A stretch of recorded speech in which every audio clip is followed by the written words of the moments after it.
keadaan sehat walafiat ya. Nah, pada kesempatan kali ini kami dari kelompok 3 akan mempresentasikan hasil diskusi kami mengenai topik jaringan otot. Nah, apa sih itu jaringan otot? Mari kita bahas saja.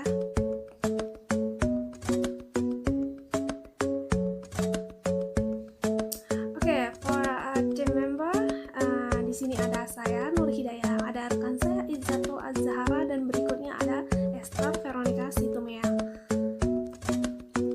Oke, pada pembahasan kali ini di video ini ada beberapa poin yang akan saya bahas. Di antaranya ada pengertian dari jaringan otot itu sendiri, ada asalnya, fungsi, tata letak, dan pembagian atau klasifikasi ya. Oke, lanjut. Berikutnya kita akan membahas tentang pengertian apa sih itu jaringan otot. Nah, jaringan otot itu merupakan sekumpulan sel-sel yang saling melakukan kontraksi sehingga terjadilah sebuah gerakan ya. Jadi jaringan otot ini merupakan alat gerak aktif dan merupakan jaringan terbesar pada kebanyakan hewan yang terdapat pada hewan ya. Oke, berikutnya kita akan membahas tentang asalnya. Jadi asal jaringan otot ini sendiri berasal dari lapisan mesoderm. Nah, bisa dilihat pada gambar ya, pada lapisan ketiga. Oke, jadi otot ini tersusun dari sel-sel panjang atau serat otot. Kita menyebutnya serat otot yang berasal dari lapisan mesoderm tadi. Nah, serat otot tersebut, sel-sel otot ini sejajar dengan mikrofibril yang terdiri dari unit kontraktil yang lebih kecil. Unit kontraktil yang lebih kecil itu yaitu miofibrilamen tebal dan tipis. Oke, pada fungsi dan letak akan dibahas oleh rekan saya nanti. Untuk materi selanjutnya, saya akan menjelaskan tentang fungsi dari jaringan otot. Fungsi yang pertama ialah jaringan otot berfungsi dalam melakukan gerakan. Setiap hari, kita pasti melakukan aktivitas, misalnya seperti berjalan, makan, minum, dan sebagainya. Nah, inilah fungsi dari salah satu jaringan otot, yaitu otot rangka. Jenis otot ini melekat pada tulang dan dikendalikan oleh sistem saraf pusat. Otot mengikuti arah gerakan yang kita inginkan dengan bantuan tulang dan tendon. Yang kedua ialah menjaga tubuh agar tetap stabil. Jaringan otot yang berada di area perut hingga punggung berperan sebagai penopang tubuh dan melindungi tulang belakang. Otot-otot yang berada di area ini disebut juga sebagai otot core. Semakin kuat otot core yang kita miliki, maka tubuh juga akan semakin stabil. Yang ketiga ialah membentuk struktur tubuh. Jaringan otot juga berperan dalam mengatur postur. Untuk mendapatkan postur yang baik, kita perlu memiliki kelenturan dan kekuatan yang baik. Otot leher dan paha yang kaku, serta otot punggung yang lemah bisa menyebabkan postur tubuh menjadi kurang baik, sehingga menimbulkan rasa nyeri di area persendian. Kemudian, yang ketiga ialah membantu pernafasan. Otot yang berperan sangat penting dalam pernafasan adalah diafragma. Diafragma terletak di bawah paru-paru dan akan berkontraksi saat kita mengambil nafas, lalu kembali relaksasi saat kita menghela nafas. Kemudian fungsi yang keempat ialah membantu proses pencernaan. Sistem otot manusia juga berfungsi dalam membantu proses pencernaan.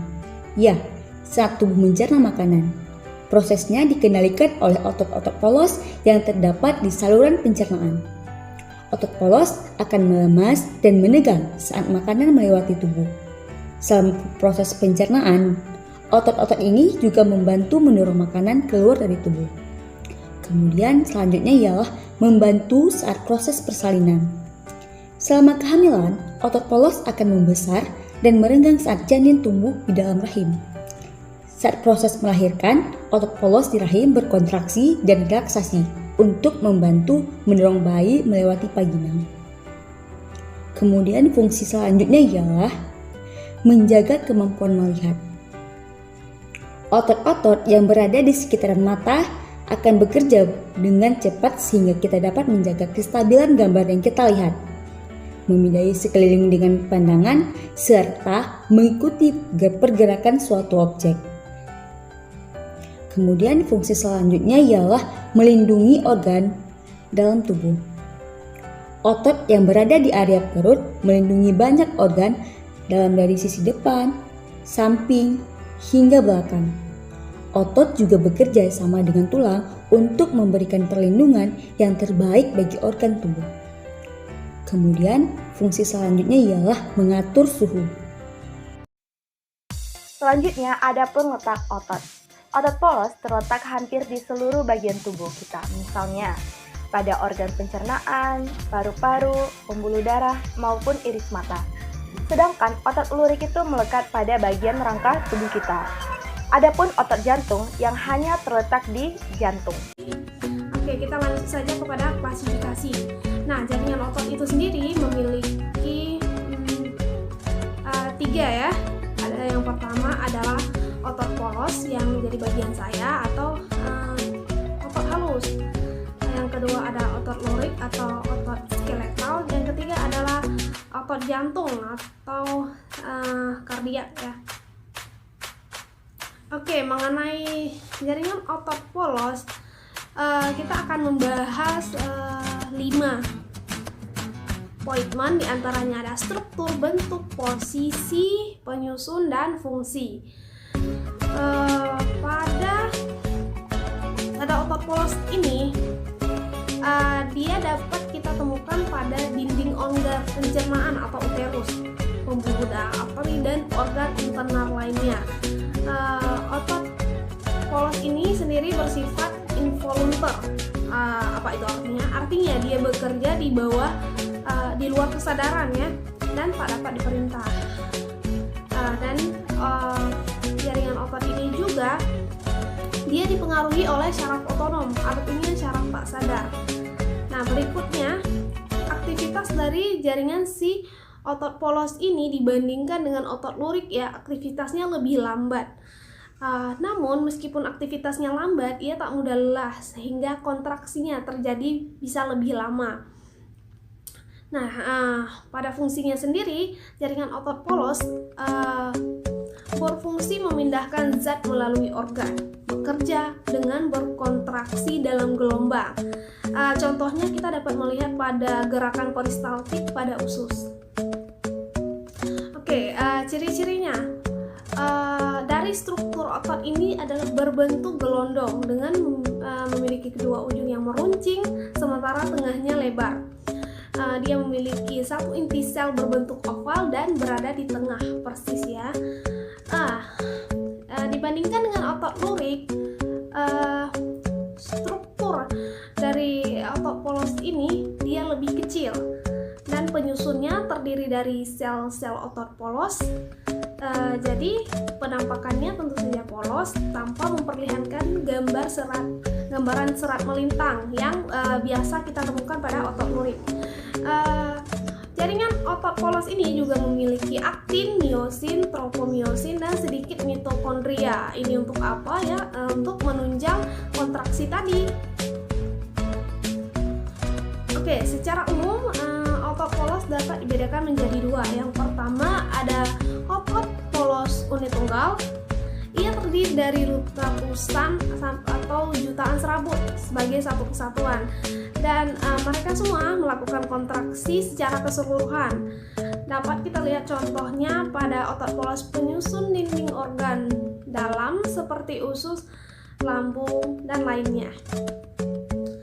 Oke, berikutnya ada otot polos unit ganda. Nah, otot polos unit ganda ini serabutnya memiliki serabut otot yang berbeda-beda, tapi otot tersebut memiliki kinerja masing-masing ya, tanpa bergantung dengan serabut otot lain. Nah, kondisinya dapat kita lihat pada otot polos ciliaris mata dan otot pileorektor rambut. Oke, terima kasih telah menyimak presentasi kami. Berikutnya akan dilanjutkan oleh rekan saya Iza. Untuk selanjutnya, saya akan membahas mengenai otot lurik. Otot lurik juga dikenal dengan sebutan otot rangka atau otot volunteer. Artinya, otot itu bekerja di bawah kesadaran. Kita bisa melenturkan dan menggerakkan otot itu sesuai keinginan kita, seperti berjalan, berenang, atau aktivitas sederhana seperti tersenyum dan memfokuskan mata. Otot lurik ini adalah otot yang berfungsi menyusut sistem rangka dan menggerakkan rangka tubuh manusia, serta memberikan tubuh daya dan kekuatan. Otot lurik memang lebih sering berkontraksi dibandingkan otot lainnya, sebab tubuh juga melakukan banyak gerakan dan aktivitas. Kemudian, saya akan menjelaskan mengenai ciri-ciri dari otot lurik. Yang pertama ialah bentuknya silindris, panjang, memiliki ribuan serabut yang membentuk jaringan otot. Kemudian, yang kedua ialah banyak orang menyebutkan dengan sebutan otot lurik karena otot ini memiliki warna yang lurik, mulai dari yang tampak gelap hingga terang. Kemudian yang ketiga ialah letak otot lurik sendiri melekat pada rangka tubuh manusia, menempel pada sebuah tulang dan menghubungkan dengan tulang lainnya, merenggang di sepanjang persendian. Contohnya terdapat pada otot lengan, perut, pipi, paha, betis, dan sebagainya. Inti sel banyak yang berada di bagian tepi atau perifer. Kemudian ciri selanjutnya ialah termasuk otot volunteer, seperti yang dia bahas tadi bahwa otot ini bekerja dengan kesadaran. Kita bisa melenturkan dan menggerakkan otot itu sesuai dengan keinginan kita. Kemudian ciri selanjutnya ialah mampu bekerja keras dan cepat, tapi mudah lelah, sehingga setelah beraktivitas harus segera diistirahatkan. Kemudian ciri selanjutnya menempel pada ujung sebuah tulang dengan bantuan tendon. Tendon adalah jaringan yang melekatkan otot dengan tulang. Kemudian, ciri selanjutnya ialah cepat dalam berkontraksi atau berkerut. Kemudian, saya akan menjelaskan tentang bagian-bagian otot lurik. Yang pertama, ada myofilamen. Bagian ini dikenal dengan benang halus atau filamen halus. Myofilamen yang ada pada otot lurik berasal dari myofibril. Yang kedua ialah myofibril. Jika myofilamen adalah benang-benang halus, maka myofibril adalah seratnya. Berbagai serat yang ada dalam otot lurik disebut sebagai myofibril. Di dalamnya dibagi atas dua macam, yaitu myofilamen homogen yang ada pada otot polos, kemudian myofilamen heterogen yang ada pada otot lurik dan otot jantung. Sehingga myofibril ini juga menjadi bagian dari otot kardiak atau otot jantung. Kemudian yang selanjutnya ialah sarkoplasma. Di dalam ciri otot lurik dikenal pula sebagian sarkoplasma. Bagian ini merupakan cairan sel yang ada pada otot. Fungsi dari bagian ini ialah sebagai tempat myofibril dan myofilamen. Bisa dikatakan bahwa sarkoplasma adalah rumah bagi serat dan benang otot. Selanjutnya ialah sarkolema. Bagian yang satu ini bisa disebut sebagai pelindung otot, sehingga letaknya berada di bagian paling luar. Dikatakan sebagai pelindung otot karena sarkolema merupakan membran. Membran inilah yang akan melapisi sel otot.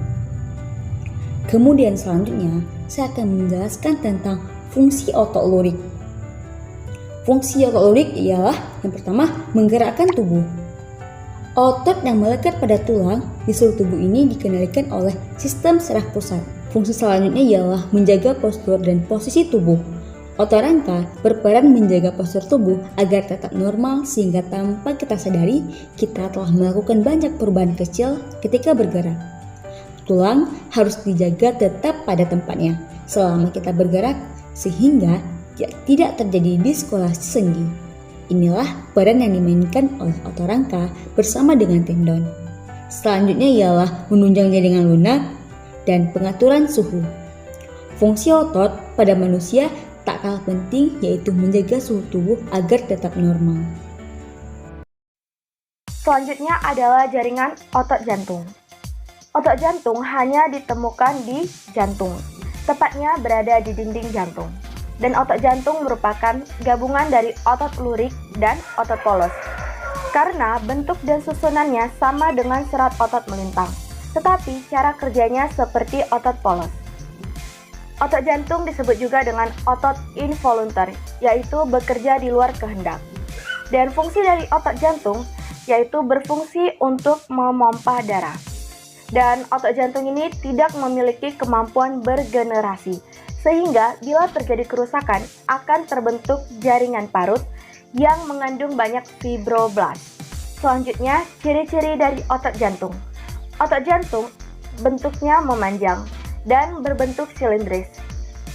Inti selnya banyak dan terletak di tengah. Selanjutnya, serabut selnya akan bercabang dan saling menyatu. Pada interval tertentu, terdapat interkoneksi dari ujung ke ujung oleh keping-keping interkalar atau disebut dengan diskus interkalaris atau intercalated discs, di mana pada mikroskop cahaya akan terlihat sebagai garis gelap. Tautan selnya berupa desmosom dan fascia adherens, sehingga berfungsi untuk mempertahankan kohesi sel ke sel lain atau disebut sebagai mechanical connection. Selanjutnya, pada membran sel akan berfungsi membentuk gap junction yang akan membantu penyebaran eksitasi dari satu serabut ke serabut yang lain atau disebut juga sebagai electrical connection. Otot jantung tadi tepatnya berada di dinding jantung, sehingga lapisan otot jantung dapat terbagi 3. Yang pertama, endokardium, yaitu lapisan otot jantung yang terdapat pada bagian dalam, yang terdiri dari jaringan endotel dan selaput lendir. Yang kedua, miokardium, yaitu lapisan jantung bagian tengah yang membentuk bundel-bundelan otot. Dan yang ketiga adalah perikardium, yaitu lapisan otot bagian luar atau sebagai pembungkus visceral dan parietal. Cukup sekian presentasi dari kelompok kami. Jika ada salah kata ataupun kurang mengerti, kami mohon maaf. Terima kasih dan sampai jumpa.